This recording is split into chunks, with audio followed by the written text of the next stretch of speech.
Okay, so this is a bit of a continuation of yesterday's session. In many ways, I'm just trying to work on things in terms of the cameras and kind of the sound and so on. So some of the sound kind of went a little bit awry in yesterday's stream. But again, it's a learning experience. Today, we're going to focus a bit more on the Westlicht Performer.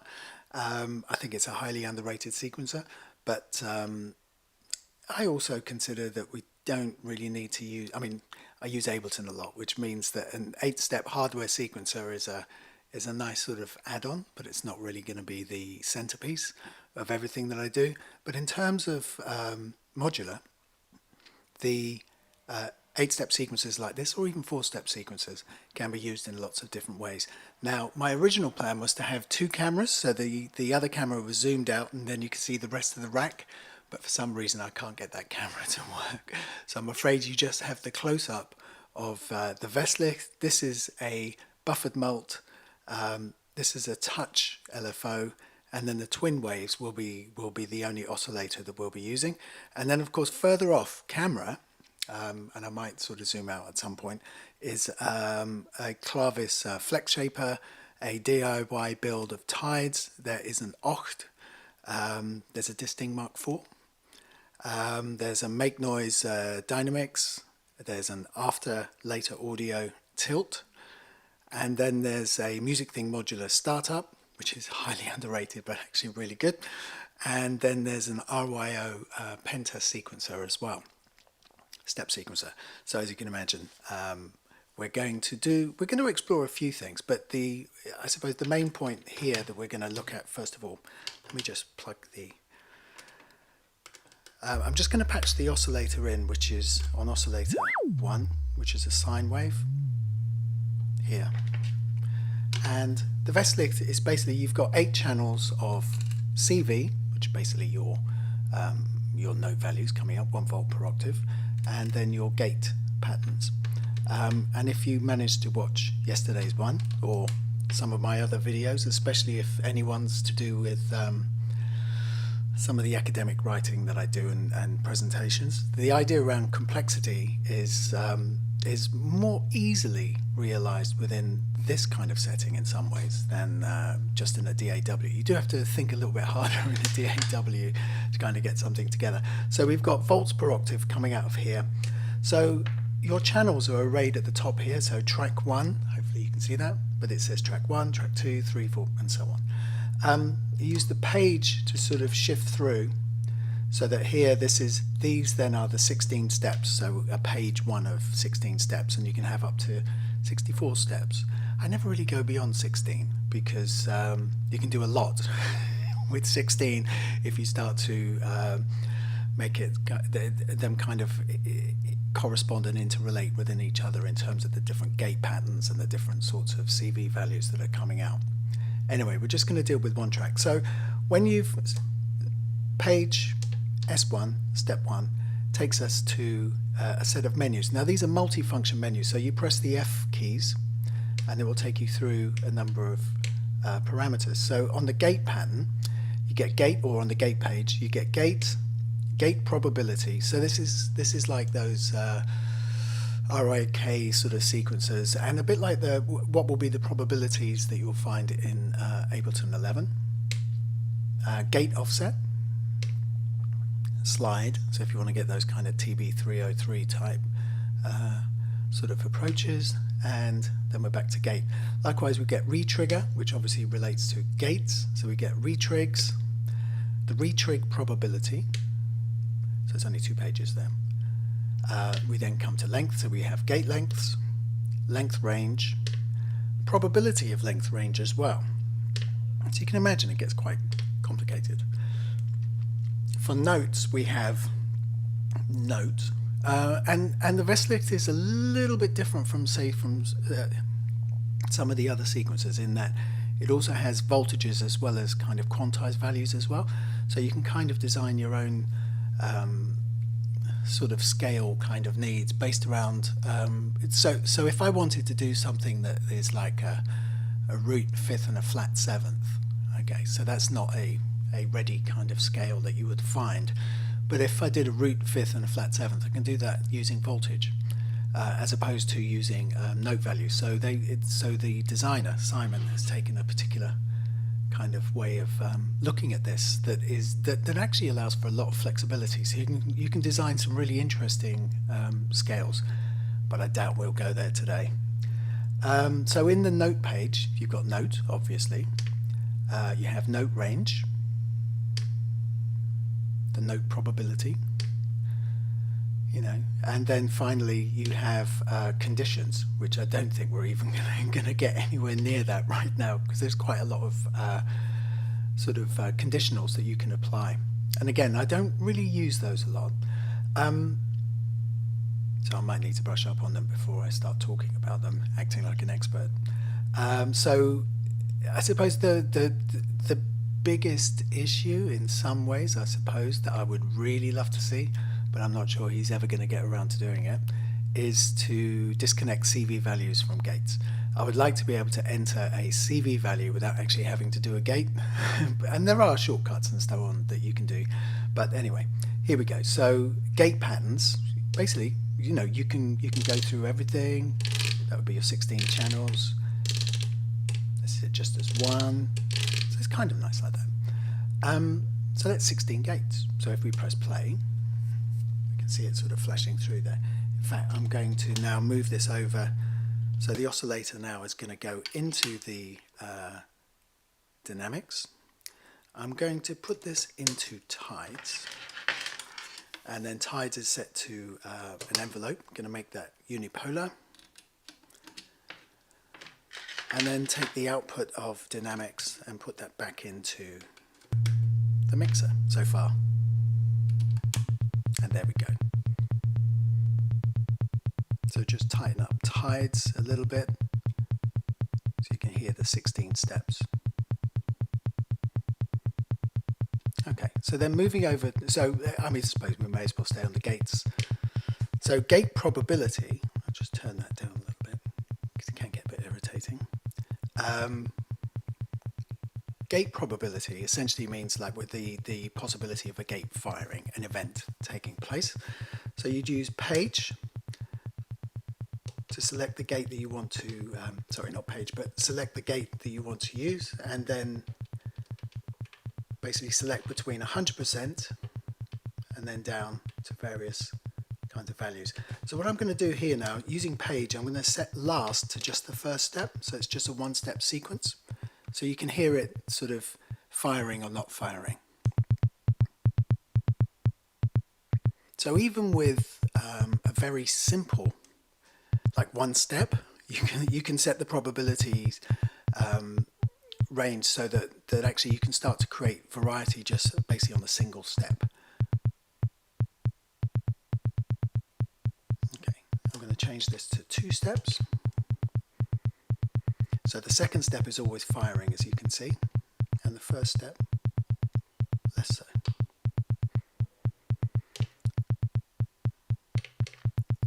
We turn the step off, so that step 2 is off, so that's 3. Turning 3 off.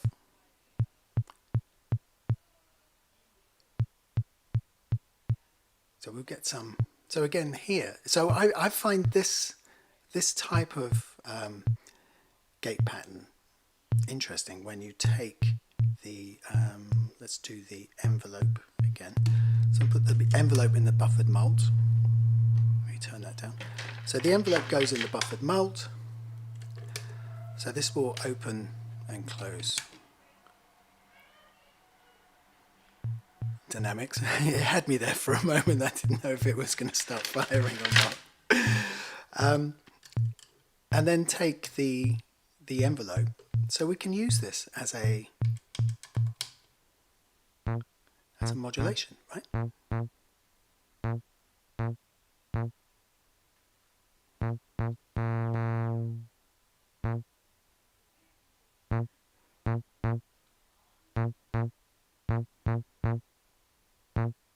So we have that. So that's kind of one method that we can deploy there. So I'm going to take this back out again. So what I'm going to do now is to take the trigger, which is the gate that's coming out of CV1 here, put that into the buffered mult, and then use this. So I'm going to get my cables mixed up. So now the trigger comes out of here and goes into tides. But what we'll also do is take a copy of this trigger. So I'm going to put this into the RYO, into the clock source. And because it's an interrupted kind of gate approach, it's got a probability to it, I'm going to set the sequencer to 3 steps and then use the RYO as a modulation sequencer. So even though that's in steps of 3, there's going to be a certain sense of discontinuity to it. Let me put the, oops, sorry, wrong page. Let me put the probabilities back up. So that's a probability of 100%. Let's put the wrong page again. So that's if all of the 3 steps are together.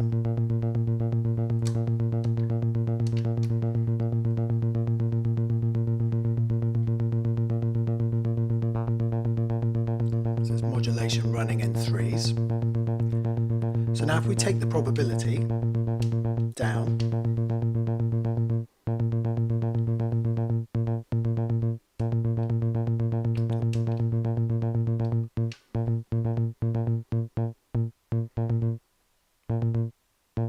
now the brilliant thing would be to essentially move the gate pattern for tides, keep that where it is, but actually change the gate pattern for the RYO, which is basically modulation, move it to the next track. So we go T2, we're back into the gates again.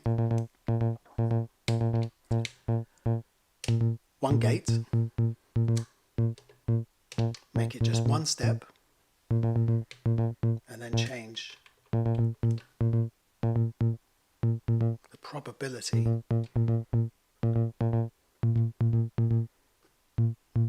of it firing.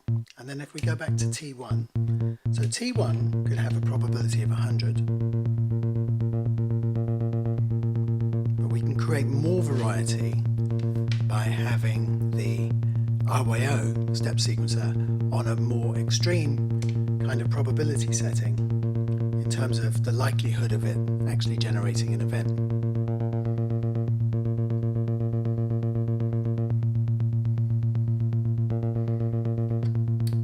So this is now as 4 steps. If I change the probability to 75%, sorry, that's 5. 4 is here. So you get these modulation kind of injections of different lengths, or less repeated modulation patterns. Because if it was firing at 100%, it'd be exactly the same, right?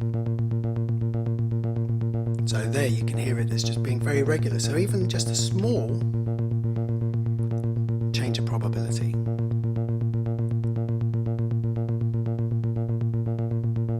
you can hear it just turning around, like sometimes when the gate doesn't fire, it just shifts the sequence. 75% is pretty good. So in some ways it doesn't quite matter as much whether the sequence is running in 3s. That's running in 3s with these gate probabilities, running in 4.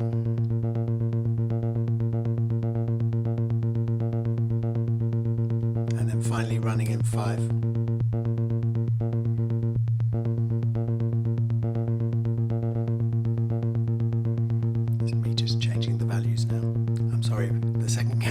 Work. I must get it resolved, but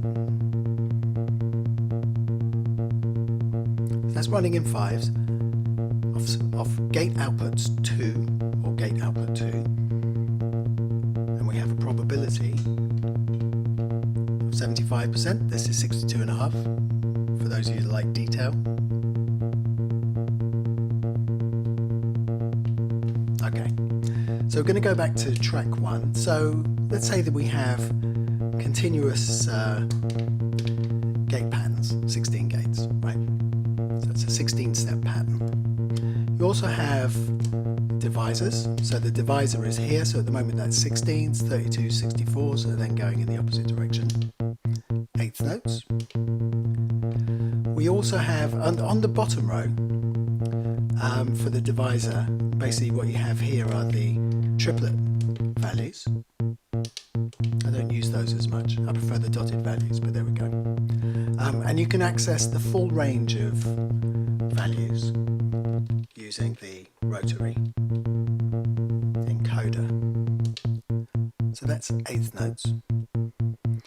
But you see, because the modulation signals are on a different gate output, we can run those at a different division. So that's running as 32s, as 64s, as quarter notes. But remember that they also have a gate probability, which is 50%. Let me increase that to 75, and I'm going to make the values just a bit larger, or a bit more, and put it into threes.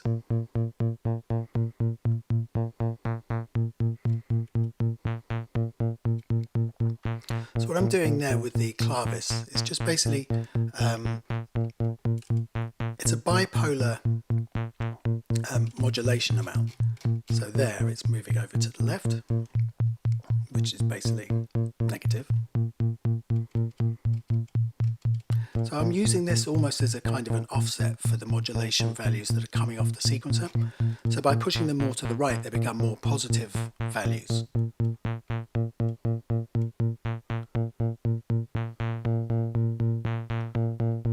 Just opening up the envelope a bit more.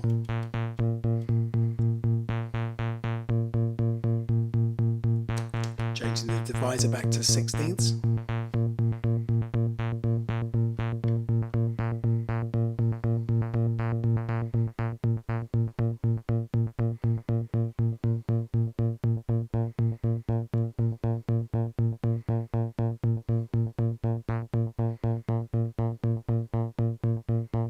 And bring the probability down a bit more.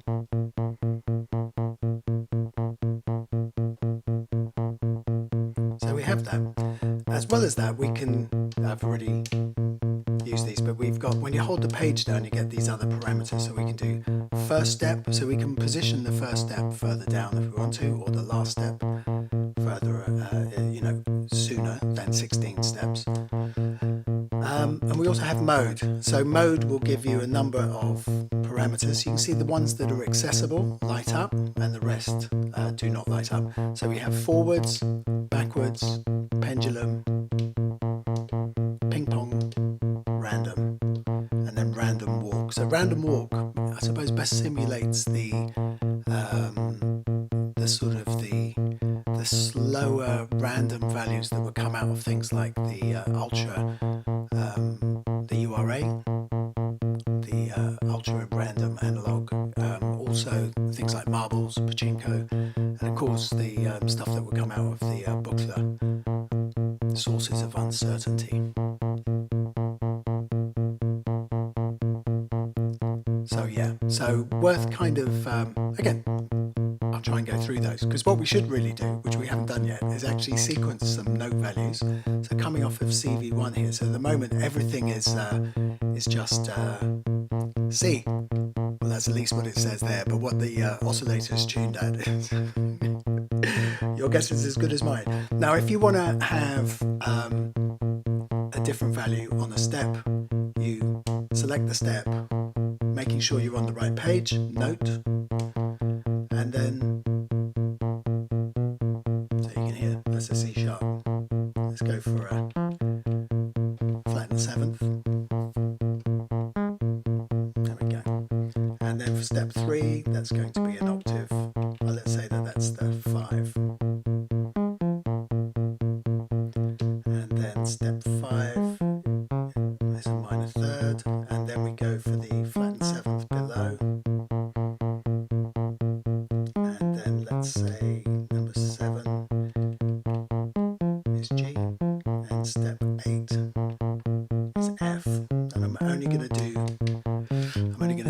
8 steps. I don't think you want to hear me go through that too much, right?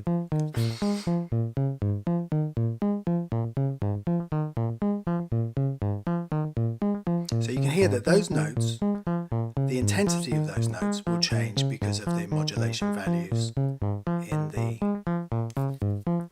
Penta, which is going into the param 1 here.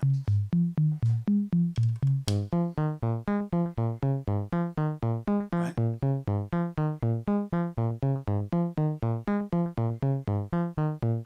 So I'll just bring those values back a little bit.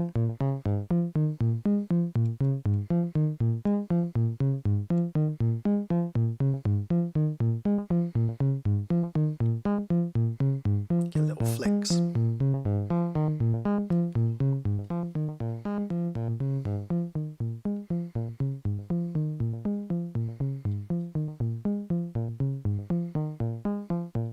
That's nice.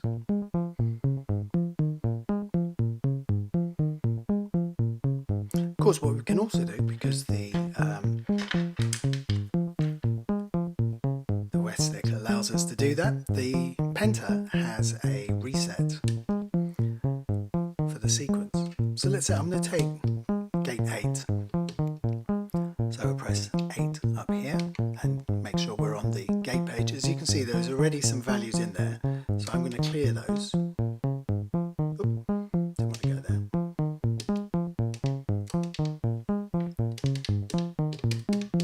So I'm going to clear those. And then I'm just basically going to put one gate, which is at the beginning of the 16 steps. And then that's going to force a reset every 16, right? But if we change the mode, instead of being forward, ping pong or anything else, and you make it random, this means it's going to be a bit more random in terms of when the reset takes place, right? And you can see it darting around now. I'm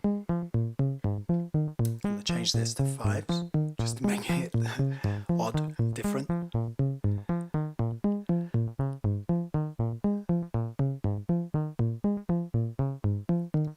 And so we go. And I find this really interesting because sometimes, you know, you kind of want arbitrary gates. And again, you can make the gates even more arbitrary by increasing the probability of a gate firing, right? So that reset will be quite an arbitrary matter now. There's randomly shuffling around the 16 steps, and sometimes it will alight on step 1. But then you factor in the probability of the gate actually firing, which means that the reset is going to take a while. Sometimes they'll happen in close succession with each other, sometimes. So I'll make it a bit more obvious. So it's in 3s. Let's go back to track 2. So now what I'm going to do is increase the probability to 100% so that the pattern is always running. So what I've done there is steps 1 and 3 are at full sort of value, and step 2 is at 0. So you can hear that sudden whoop.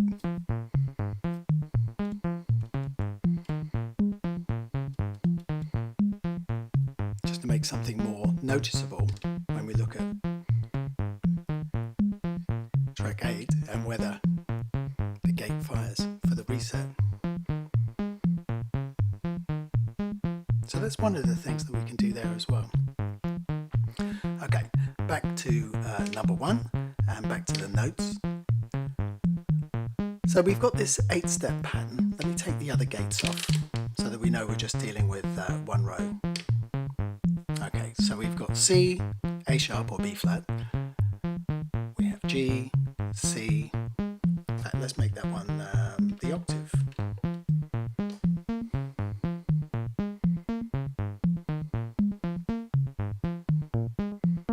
I'm just changing the values on the Penta, reducing step 1 and slightly reducing step 3, but leaving step 2 at 0. So there we go. So we've got an interesting-ish pattern. So when we click the note page again, we also get note ranges, which gives us a kind of a...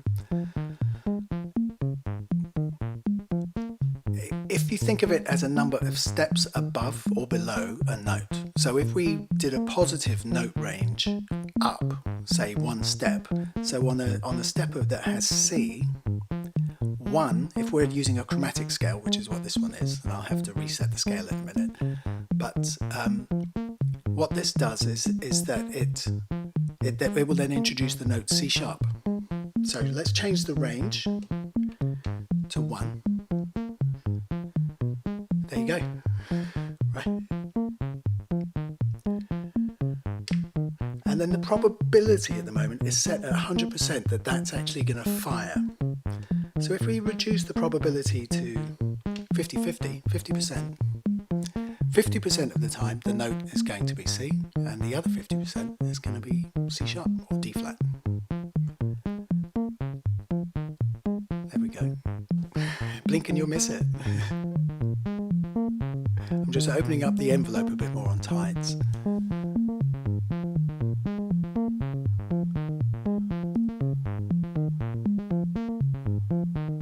There you go, right? Right, let's make that a little bit more useful. I mean, this is one of those things. If I was just a little bit better prepared, then I would have made sure that we were already in the right scale. But then, of course, I would not have shown you this idea. So when we hold page, so S1 gives us the sequence page, and S2 and S3 give us a number of parameters. So you can see in here we get a set of menus whereby we can alter a number of things without actually having to use the various buttons. But what it also gives us is options to change the default scale. So it's a push encoder as well as rotary. So let's change this to a minor pentatonic, and let's look at the damage. As you can hear, because it uses voltage references, if you look at let me try and explain it this way. So if we had the notes C and D as part of our scale, let's say, so that's 1 and 2. That's C, C sharp, D. So that's basically 2 semitones. C to C sharp 1 semitone, C sharp to D, the second semitone. When you change it to a scale that doesn't have that reference anymore, because we're referencing the third step of the scale, the relationship of that third step will then adapt to whatever the next scale, whatever the new scale is, and then therefore where the next kind of reference point is. So if you're dealing with a 5-note scale like the pentatonic, when we've been using notes that are, say, in a 7-note scale, like a major scale, or a 12-note scale, like a chromatic scale, it's going to experience a certain amount of readjustment. So let's have a look at that. Oh, gone past the page. So now it's gone C, C, F, F, G, G, F, C. Whereas before, step 2 was A sharp, right? Let me put that in the first octave. So that's a very different sound. If I remember rightly, the next one was G. And then it was the C that was an octave above. That's too high. Should be 2.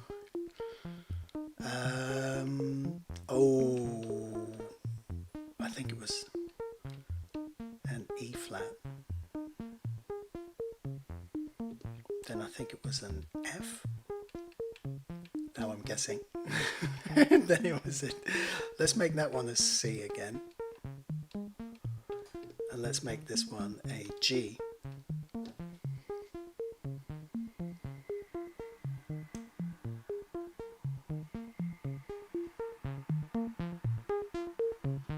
You can hear the train running past the house. Okay, so I'm going to change the divisor to 16th notes.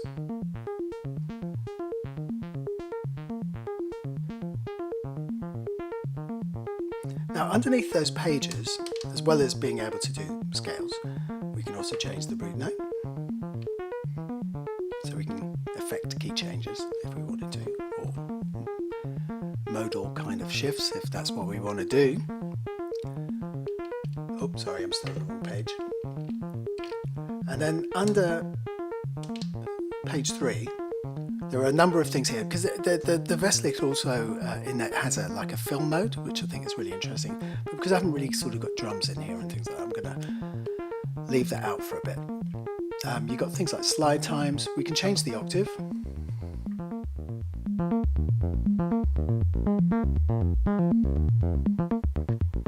So I'm tightening up the envelope from tides.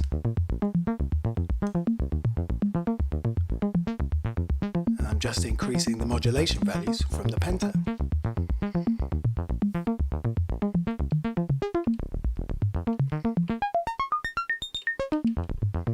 And, you know, things like these sorts of changes, we can use, you have 4 CV inputs, so we can take an external source, which essentially we can map to any of these sorts of parameters. It's one of the things that makes this sequencer absolutely brilliant. And because he uses voltage values rather than quantized notes, and if I remember the manual correctly, I haven't read it for a bit, the tracking in this is actually really good.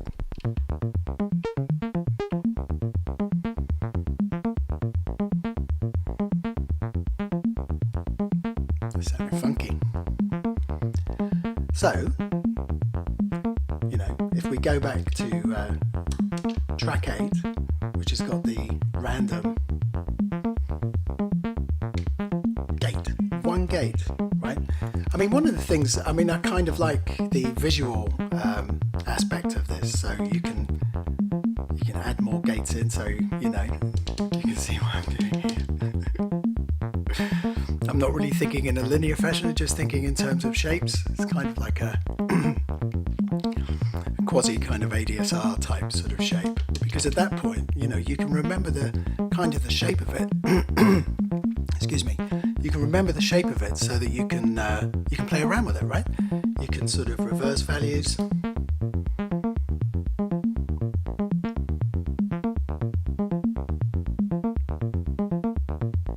You see, to me, that's one of the advantages of this sequencer. Yeah, the clue is in the title when they say it's a performer, but I think it does. I mean, I haven't tried many of the other eurorack hardware sequencers, so maybe everyone does this, I don't know. But I just kind of like those sorts of elements where you can just go turn them all off, turn them back on, right? I mean, if we change this into, we change the mode from random to random walk, so now you can see it shifts values closely together. The reset's going to be different. Let's use this as the clock source. So now this is the clock source, so we're not going to use this CV2 or gate output 2 as the reset, as the clock, sorry. We now use this as the clock. We could use this as the reset. There we go.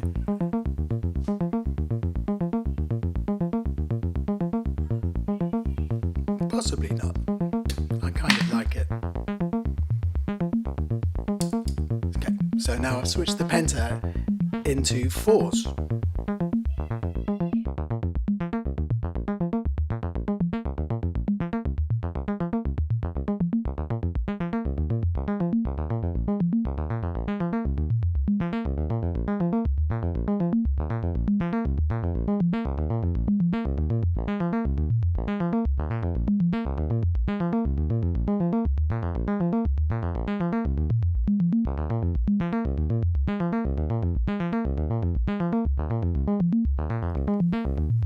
So here, I've changed it so that it's a single step, single gate on here, so it's firing all the time and you can hear what it sounds like, right? Whereas when we go to the 16 steps of the random walk, we get a very different kind of modulation sequences. I'm just changing the modulation values. I'm really sorry, the second camera defeated me.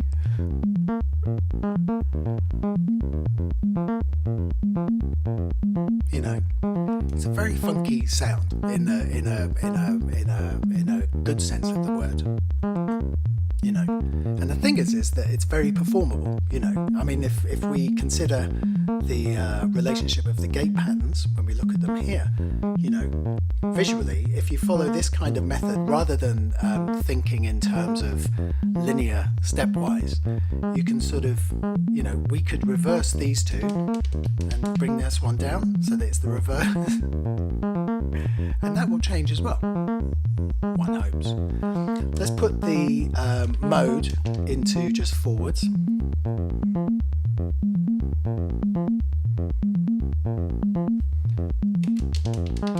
Reversing it.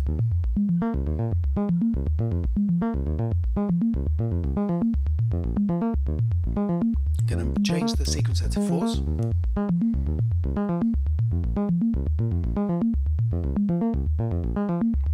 You know, you wouldn't kind of think that, oh, I'm listening to a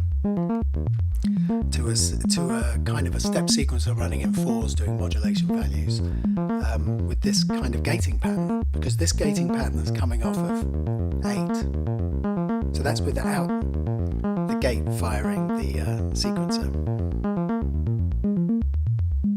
That's me turning down the modulation value because it got stopped on a high value. Let's put the gates back in. So this is running in 5s now.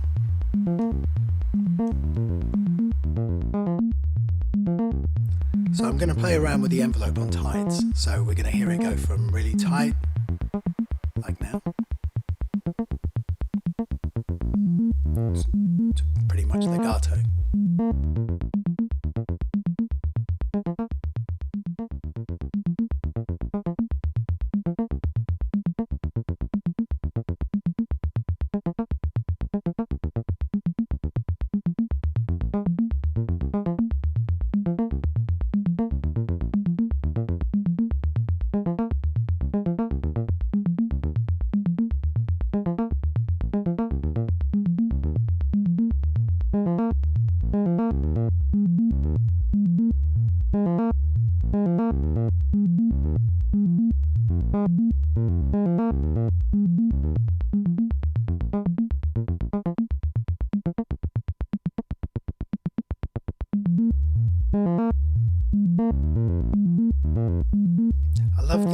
Of modulation that come in that just, you know, they're not continuous sources. It's not the same as an LFO, you know, and because of the disconnected non-linear pattern that we have in terms of the gates, we can, like I said, you know, we can swap positions between neighbouring ones. This is the way I kind of look at it. Keep them together, swap them down. So I try not to see them, I try and sort of see it differently from maybe how a step sequencer should really be viewed, right? And even though it's 2 rows of 8, you know, I can see it as 2 rows of 8, but we can also, so one of the things I really like about the Buchla is the multiple arbitrary function generator, and whenever you look at that on the Buchla system, it's divided into 5, 1, 2, 3, 4, 5, then it's divided into 6, and then it's divided into another 5. So you already have a kind of an organizational system that is even subconsciously drawing you towards the fact that you've got 5, 6, 5, which means that if this is the first block of 5, 1, 2, 3, 4, 5, that's the beginning of the block of 6, 6, 1, 2, 3, 4, 5, 6, and that's the next block of 5, right?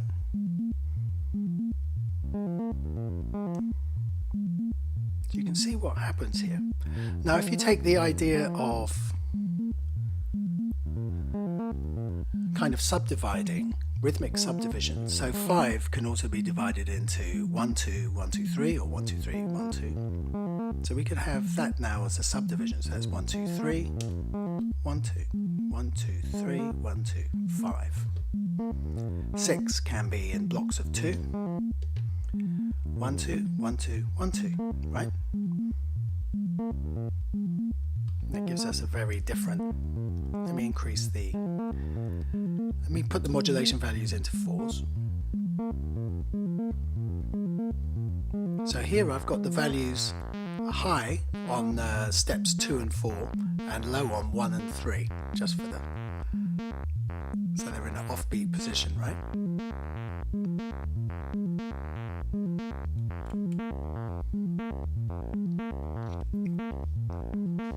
So we've got 3 and 2, right? 1, 2, 3, 1, 2, that's 5. We also then have 2, 2, 2 for 6. And then here we can have 1, 2, 1, 2, 3. See, I find that really interesting. You know, just taking that sort of simple idea and challenging our notion of what a step sequencer, how we should operate it. Like I've said earlier at the beginning, you know, I use Ableton a lot, therefore I use Ableton a lot for sequencing, both in terms of real-time playing, in terms of drawing things in the clip window, and also using software-based step sequencers, and I treat them all in exactly the same way, which may or may not be a good thing, I don't know. Now one of the things I really like is then to say, so if our pattern here for this first block of 5 is 1, 2, 3, 1, 2, is to then articulate the offbeats 1, 2, 3, 1, 2. So we can do the same with the 2s. We can do the same here. So now we have a very different pattern because the spaces are basically the beginnings of each block. 1, 2, 3, 4, 5. 1, 2, 3, 4, 5, 6. 1, 2, 3, 4, 5.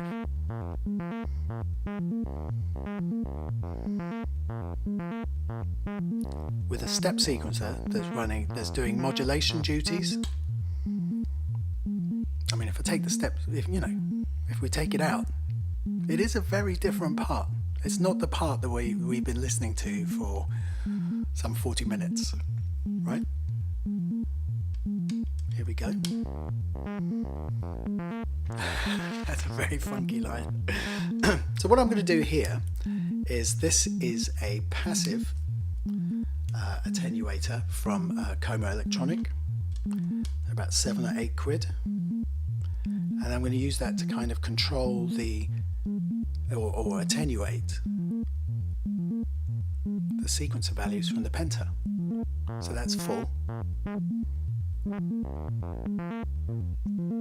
And just attenuate it slightly. And again, that gives us a whole other sort of a number of things that we can do with it. I mean, I could use the flex shaper as well. We might do that in a sec as it goes. I would also say this, you know, if you go to Pusherman for the Eurorack sort of kits and sort of built modules, you'll find some 0 HP type passive attenuators, which are fantastically cheap. I think it's about 10 quid at the moment. Whatever that is in euros. Probably worth getting in there before everything changes.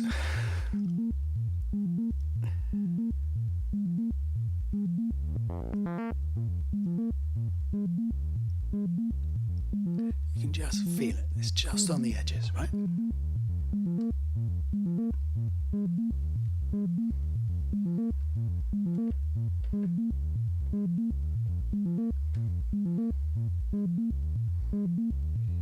Just opening it up a bit more.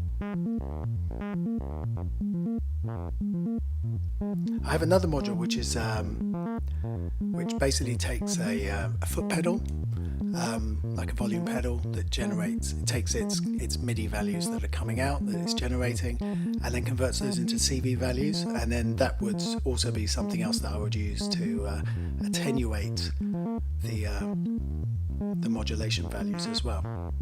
So this is it fully open. Not open. It'd be the sort of thing that, especially you know, in some of the performances that I occasionally do, I don't do tons of them, you know, if you're modulating parameters with one hand here and I'm playing bass with the other hand, like on the keyboard, then what you're left with are your feet. So then I use the feet to control other CV values. I have a book chapter coming out in January on the Ornament and Crime copier machine app. It's probably one of the few academic chapters that's been written for quite a while on modular synthesis. And basically I go through a lot of different ways of kind of working with the module. And one of the performances that I did at the conference was basically everything going on at the same time. You know, like I've got another rack that's got a few more modules than this, and Ableton. So I was using Ableton for some effects processing, but also playing the bass parts, and then modulating parameters here, and then using the foot to kind of modulate the Ornament and Crime module, so that to essentially create sort of new kind of melodic values coming out of it. There's a lot can be done. I mean, I kind of don't believe in set and forget, you know? But I do believe in modules having a certain degree of autonomy, and that kind of autonomy in some ways comes about through the use of other kinds of tools, like the directional tools, like here in terms of the mode. If we change it to the random walk, then it's going to take a while to kind of work its way through even just one iteration here. And then, you know, the probability of gates firing. I mean, we haven't even looked at that in terms of this idea of this, the multiple kind of arbitrary function generator, in terms of just the way it's kind of organized. We haven't even looked at the idea of how each gate can have a different probability, you know? If we wanted to set a number of gates, then we could use shift. So here, all of these gates are now going to be 50% possibility of firing, which means that the modulation pattern will change. I mean, to me, that's a little bit too much of a gross change, right? Because what I would do is go in and adjust each kind of step value. Some of the step values would then be capable of firing, so 2. But I kind of create arbitrary rules for myself, and some will be less than others, some slightly more, and you sort of go around.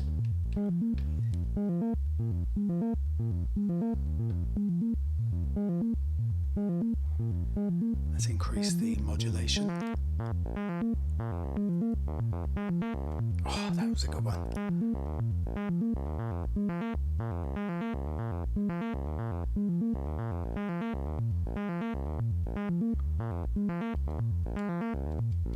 Just going to peg the oscillator back a little bit. Actually, maybe just a bit more.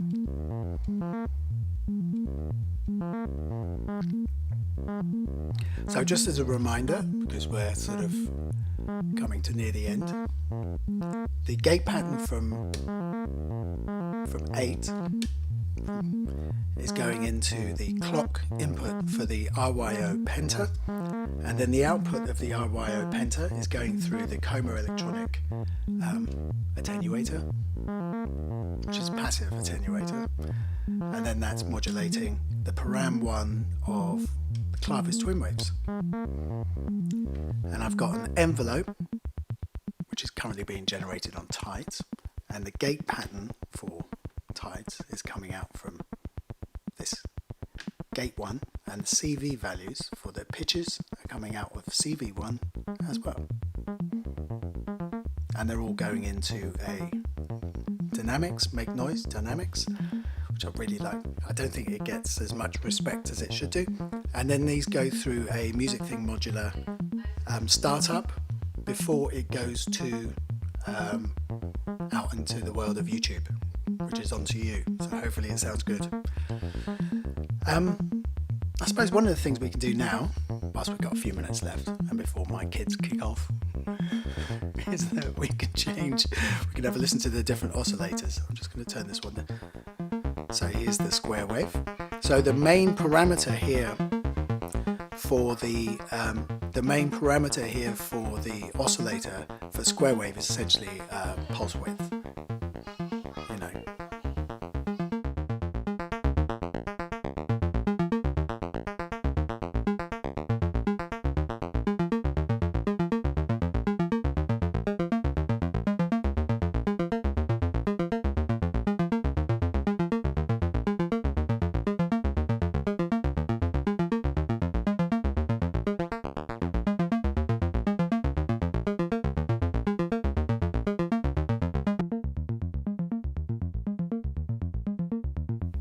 So here we have a saw to triangle. So if we go to the left, it's a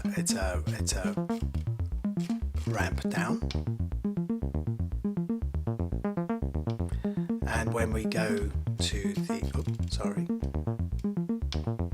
and when we go to the right, it's a ramp up, and then when you're in the middle, it's a triangle wave. Which means if you take a bipolar source, so I'm going to go over to the Octave.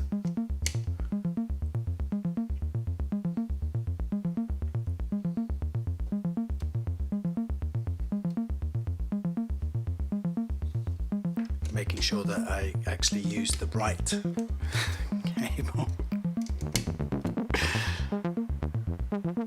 So that's moving between all three values, going from ramp down through triangle and then to the ramp up. So that's running at audio rate. So that's the slowest output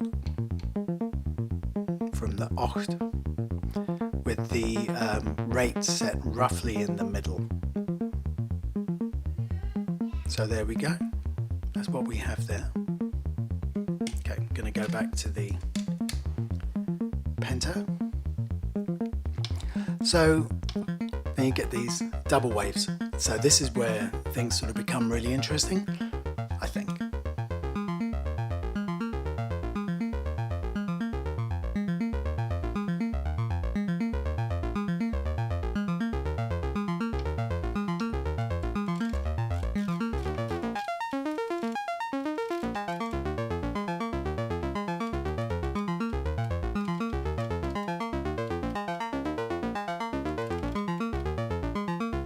A lot of really good sort of variation here. Again, I'm going to put the Octave back on there. I'm going to use the middle value.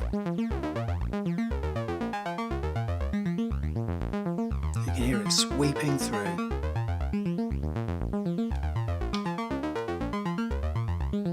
So this is the next one is additive but even harmonics.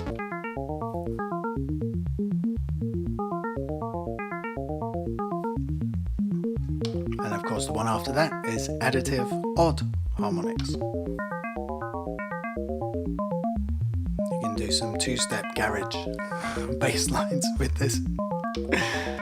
And then additive all, so that's both even and odd harmonics. I really like these ones, especially if you do FM with them as well. Might be able to do a little bit of that. So you start to come through a number of a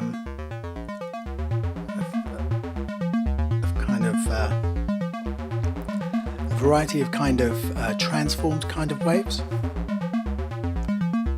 This Modular is fantastic. I mean, I would really recommend getting it. You've got these kinds of sync oscillator sounds that are already in there. You can hear the artifacts just at the top there, right?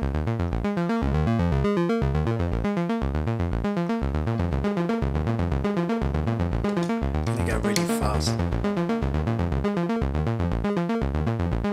You can hear the stepping.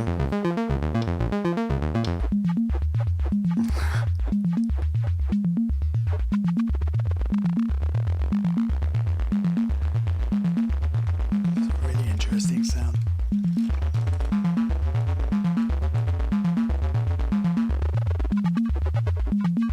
I'm going to put it back on the sequencer, because that's what sequencers were invented for.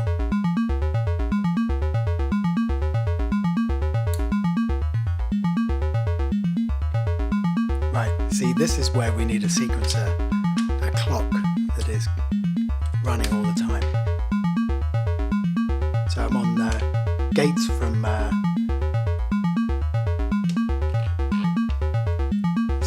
gate output 2,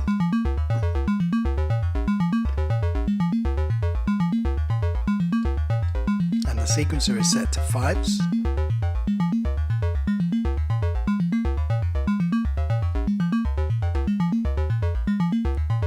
Produces some really interesting melodic parts. And these sync sounds are fantastic. Good deal louder though. So that's with the sequencer. So let's try the oct middle value. Because this is a bipolar source, we get the benefit of sweeping right the way through.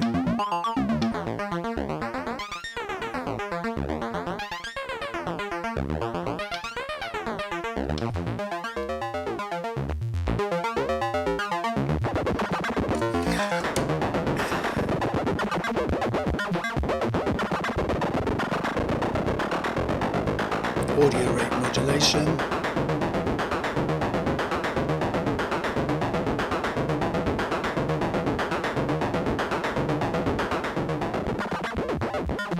And then to the slowest modulation source, which is right at the bottom of the oct.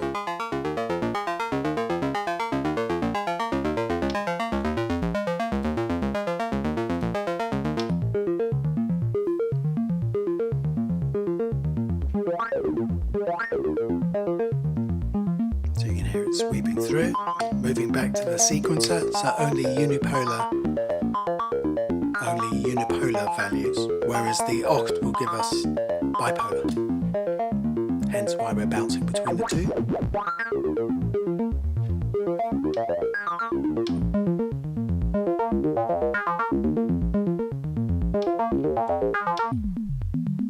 Ring modulation.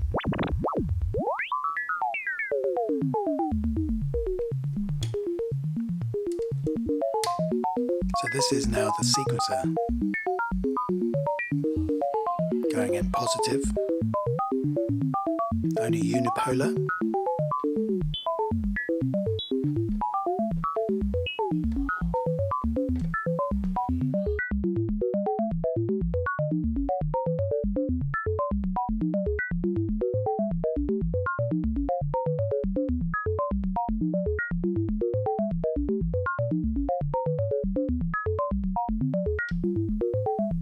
Okay, so the last few we have noise, low pass. So being triggered or modulated by the sequencer. So you've got the volts per octave values coming in, and then you have the sequencer modulating it. Let's try it with the oct.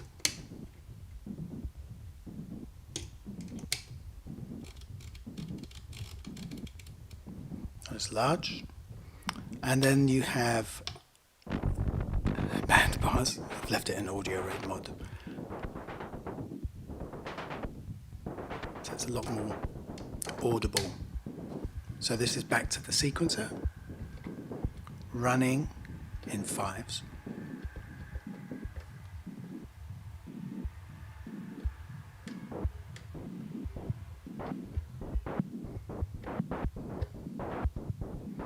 So basically going from 0 values on steps 1, 3 and 5, and then 100% values on steps 2 and 4. So that's how that sound is achieved there.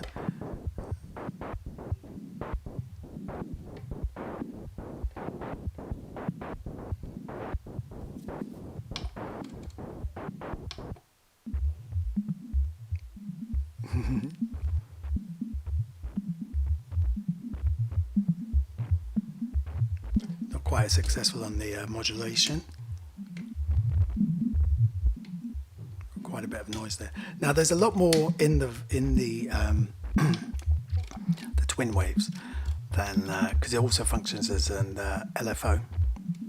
So you can do that as well. Let me just turn that down. So it can also function as an LFO, which you can put into LFO. It's got some quantization possibilities in there. It's got some really interesting ones, as well as the traditional kind of scale-based stuff.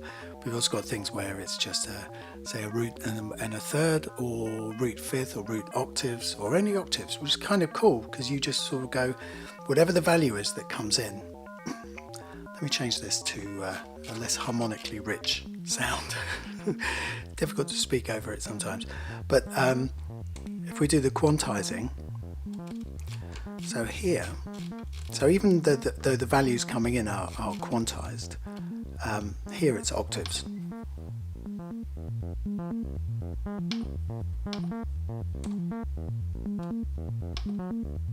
You're just shifting.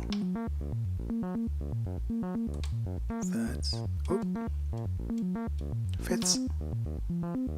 So wherever the notes come in, generates the fifth. Octave.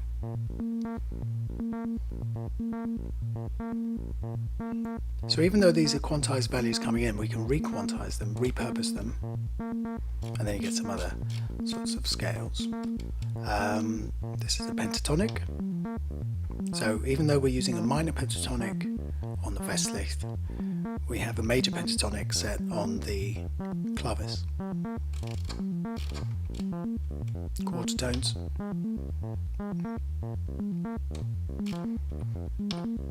And then no quantizing. Okay,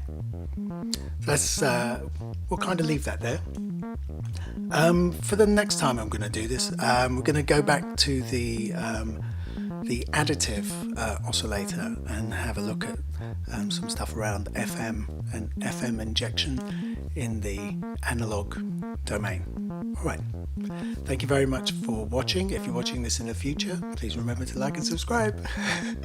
Thank you very much for stopping by. Take care now. And do look at the Westlicht. It is a fantastic sequencer. Probably underappreciated, or really not kind of discussed as much as some other sorts of sequencers. But it is a fantastic hardware sequencer for a eurorack. And this has only scratched the surface of what you can actually do with it. Okay. Thank you very much for all of that.